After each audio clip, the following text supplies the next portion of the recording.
Yeah, it's me again. Uh, still, still rocking. I'm still rocking. Okay,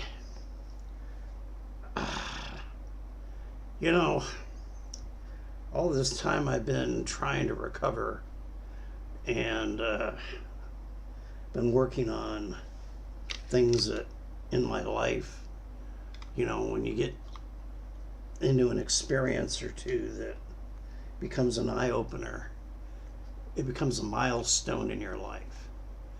And we all have them as we get older. When we're kids and we grow into teenagers and, we're learning about the facts of life, all the conflicting things. And then they throw in puberty on top of that. And over the years, we learn about political things. And at a very young age, we're indoctrinated. And this is the way life is and the way we're supposed to live it. This is our nationalism. This is our socialism. This is our idealism concerning religion and whatever. We're given all these values, and then we're told to hold to them and keep in mind that, we're doing it for the greater good. And so naturally, we are always supposed to be totally honest, never lie, never cheat, never steal, and be, joyful and to share. And when we get older, we've discovered everything they taught us, maybe in good graces and with good intention. Not saying that it was bad intention, but with all the good intention, it turns out to be bullshit. Because not everybody plays the game, not everybody goes by the rules, not everybody has the honor and the integrity to go through with doing the right thing. They put themselves in what they want, materially, morally, immorally, above what they have and what they want.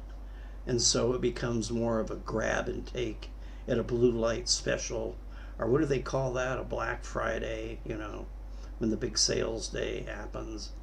You see, they change. People change. And what I'm trying to say is the fact that every now and then you get grabbed like by the shoulders and shaken. And this is not like doing this to an infant. This is happening to an adult. Okay? If you've had that happen to you as an infant, I apologize. But as an adult, when it happens, it's quite traumatic at times. I don't want to harp on it, but I had that kind of traumatization, and it happened over a period of time. It just wasn't one incident, but it was spread out. So I keep getting flashbacks on some of the things that happened, some of the medically induced hallucinations that I went through. And some of them, a couple of them, I kind of wonder if they really were hallucinations and medicine had anything to do with it. What I'm trying to say is that there was a movie put out with two gentlemen, and it was called The Bucket List. Now, when I got home, I put that on and I watched it. And it really rang true to me in a couple of things. When Morgan Freeman was looking at his end of life, and Jack Nicholson was looking at his end of life, and they realized that they were both missing things that were important to them that they denied trying to fix. And this is what I'm trying to get at. You don't know when the tables are going to be turned. And I'm still in treatment on my legs, which have been my problem. Well, my right leg is, after all this endeavor, has broken out again in another minor infection, which due to my immune system in my legs is very serious because I've been powdered with so many different antibiotics over the years, and I was misdiagnosed, in my opinion, which brought on a literally landslide of things that have made my condition worse. In fact, I said to my wife, or a relative, very close relative that I care much about, I think they might have taken 10 years off of my life just because of the misdiagnosis of what I feel the doctors made. More than one, but primarily at least two, one for sure. And also because of they could have treated my last malady a little better, because I think it provoked other things to happen. You know, like I said, a landslide domino effect. But while I was laying there and they were telling me, you know, oh yeah, you know, more time, you'll get better, you'll get better. And then I was realizing that would be like if I had like $1 billion, which I didn't have. And not only that, the routine about, well, what about your medical insurance? We won't get into that one because mine is government for GIs and and I said GI because I'm old school Cold War GI. Went in the 70s and didn't get out till the 90s, you know. I came out after the wall was pulled down in Berlin. To get back on the subject, here's the deal. I've discovered that even after I've been home for a couple of weeks, which I'm glad I made him let me go, I'm still walking around my house with a walker. It's right there behind me. I'm still on the air on occasion because I need it. I still cannot. I had to ask my poor wife to help me get off the toilet today because I couldn't get my feet with sandals on to get enough purchase or grip on the floor to pull myself up, not get up, because I don't have enough muscle power due to my weight and because my muscles now lack oxygen and muscle power. I have to lever myself up off the toilet. I had to ask her to come in and help me. You know, I had to tell her when to push, when I could grab hold of something and pull myself up.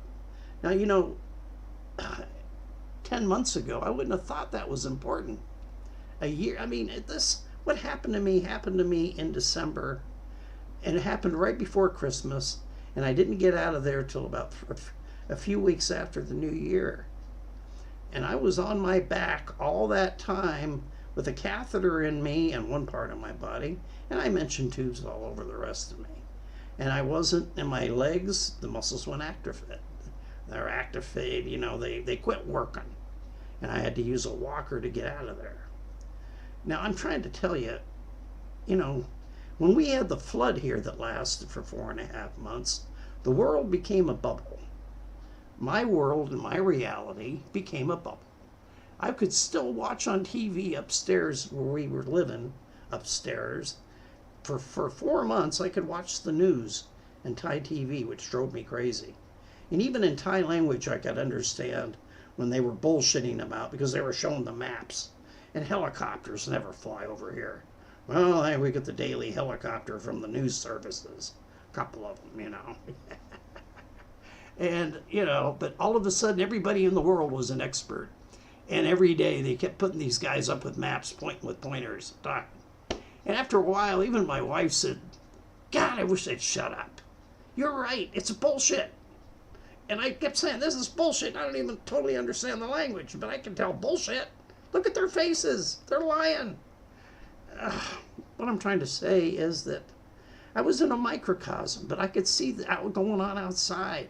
So when I'm in a hospital and I'm looking at myself there and I'm in a microcosm, I'm in this little room, which is a bay, not a little room, but with people in it.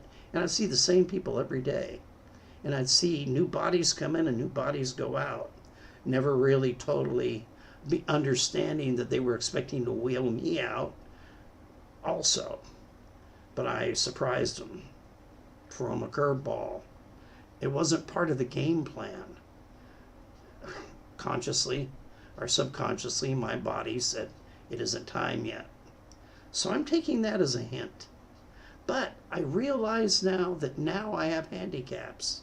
And I'm trying to get across to you that you should look at yourself and look at this thing and plan ahead just like the guy was going to do on the bucket list. But here's the deal. I'm too old. I don't have any money. I didn't get my, you know, the whole thing is I'm living paycheck to paycheck from the military as a retirement. Honestly, I make under $14,000 a year. Under. There are people on welfare that make more money than I do in their food stamps, and they complain. See that on YouTube every day. So I'm trying to tell you that is I am not lying about that. I haven't even filed for Social Security because I'm afraid it's going to rip me up in the tax brackets anyway. What I'm trying to tell you is take a look at your life. Take a look at your financial planning. Take a look about how when you get older, what's going to happen, and beware of the leeches, the money grubbers, the weasels, and the ones that are going to be there before your body's even cold. And I hate to be so cruel, and I hate to be so outright and say it, but it's going to happen. You cannot deny it's going to happen, and you know damn well that I'm right. Whether you like it or not, shit's going to happen you're not going to like. So don't even worry about the after effects or what happens later. Worry about now. Worry about what you want to do, the food you want to eat, the things you want to do while you still can. There are things that I still want to do. Luckily, I am fortunate in the fact that I love computers. And computers, I'm lucky I take a great interest in, and I take a great interest in video. I have cameras here that I don't even know if I'll be able to use them now, because I got them all for outdoors and I'm not going outdoors. Last time I went outside was to go to the hospital, and I may have to do that in a few days because I'm going to have to go back to the hospital again. God only knows how that's going to end up for me. Amputation, whatever, it is a possibility. Now look, you got to keep rocking. The Guy Rocks is a name that I picked because I believe in the fact that, you got to keep going. You can't slow down. You keep on trucking, as somebody else used to say. Just keep trucking. That's all you got to do. But make some plans. Do some things that you've been denying yourself. If you're over the age of 40 and you haven't done some of the things that you want to do within reason, like, I'm going to fly a Lear jet that I'm going to grab off the... I mean, come on, be real. I'm going to rob a bank. There's just some shit you don't want to do. You don't want to start it. Unless your goal is, before you punch out, is to rob a bank and take thousands of dollars just for the fun. That's your decision. But, why not work on some of the other things and try to... There's an old saying that was done by an old group called the Beatles. I'm fixing a hole because the rain comes in. And there's another song that one of my favorites is, someone's knocking at the door. Somebody's ringing the bell. Open the door, let him in. But the one song that I always have lately in my life really put a lot of context into, and I'm not a big fan of the man, never was, he only did one other thing that I really liked, was Michael Jackson's song, The Man in the Mirror. Look at the man in the mirror. Look at yourself. The other one was Thriller, of course. But what I'm trying to say is, I was looking at the man in the mirror a little while back, and he's older now. He just got a new passport. Picture was a lot different from when he had the last one done. Didn't have the beard. He didn't have the things were different. He looked younger.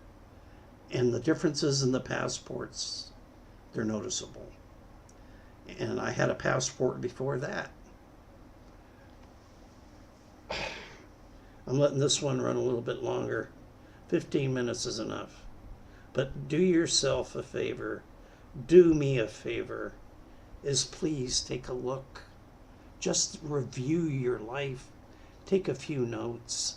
Think about what you want to do. And remember, there were people like me who are going through it with you at the same time.